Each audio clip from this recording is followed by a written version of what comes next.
Saya rahmati Allah SWT karena sudah dibunyikan temanya, jadi saya kasih mukaddimahnya. Ini kenapa ini lebih saya munculkan tentang tema iman sebelum Quran itu.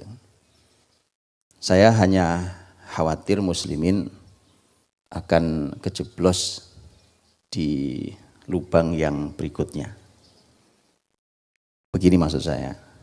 Dan ini nanti yang saya khawatirkan ada, yang saya khawatirkan terjadi trauma syariat. Saya sering sampaikan, saya mempunyai istilah namanya trauma syariat. Dan itu bahaya. Jadi kenapa bisa trauma?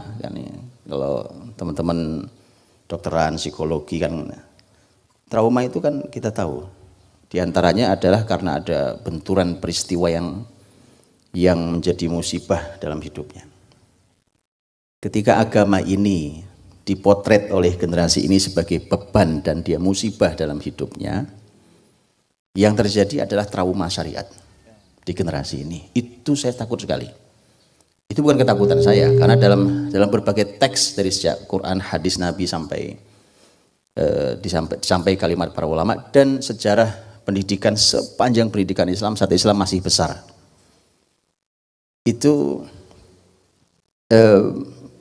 betul-betul dihati-hati oleh para ulama kita tentang tema-tema ini. Karenanya bisa dibayangkan anak-anak kita pokoknya ngaji, baca Quran, belajar baca Quran, nanti waktunya belajar sholat, wudhu, sholat, segala macam, terus puasa Ramadan ya puasa, dan seterusnya. Itu berjalan bertahun-tahun sampai balik, bahkan dia orang tuanya melihat secara zahir gitu. Alhamdulillah anak saya sholat, alhamdulillah anak saya puasa, alhamdulillah anak saya baca Quran, alhamdulillah, dan seterusnya. Apa tidak baik? Ya baik. Kegiatan masuk nggak baik, sholat masuk nggak baik kan? Baik. Cuma masalahnya bukan itu. Tahukah kita bahwa akhirnya kita saya sering menyebutnya seringkali kita melahirkan robot, bukan muttaqin. Apa bedanya robot sama orang bertakwa? Gini loh, orang bertakwa sholat, betul ya? Orang bertakwa hafal Quran. Oh bisa hafal Quran gitu kan? Pertanyaan saya, robot bisa hafal Quran apa enggak? Bisa, siapa yang bilang enggak bisa? Robot bisa hafal Quran apa enggak? Bisa. Kan di memori. Robot punya memori apa tidak? Punya memori. Bahkan saya jamin insya Allah asal tidak koslet itu, kabelnya itu, atau tidak ada masalah atau habis baterainya, itu robot kalau sudah mulai baca tidak satu pun salah. Kita orang bertakwa hafal Quran dari kecil 30 juz, mungkin hafalannya selalu terjadi, ada aja yang salah. Rasul pernah kok minta diingatkan salah dalam baca Quran, dalam sholatnya. Sampai Nabi begitu selesai, Nabi mengatakan, Ubay mana Ubay? Itu Ubay bin Ka'ab, itu sahabat Nabi yang oleh Nabi direkomendasikan kalau kalian mau belajar Quran, belajar sama Ubay bin Ka'ab, yang nanti menjadi imam, sholat tarawih pertama yang berjamaah, yang kembali dihidupkan oleh sahabat mulia Umar Ibnu Khattab radhiyallahu anhu. Jadi teman-teman, makanya lahirnya bisa lahir robot tadi. Robot bisa sholat nggak? Ya bisa, tinggal di setel aja sholat ya. Setel sholat. Sholat, kalau perlu bacaannya bukan 1 juz sekali berdiri. Terserah mau berapa juz setelannya, bisa. Tapi robot. Apa ada robot masuk surga gitu? Ya. Tapi orang bertakwa dimuliakan Allah di dunia, di akhirat. Padahal orang bertakwa mungkin salah. Ya kan?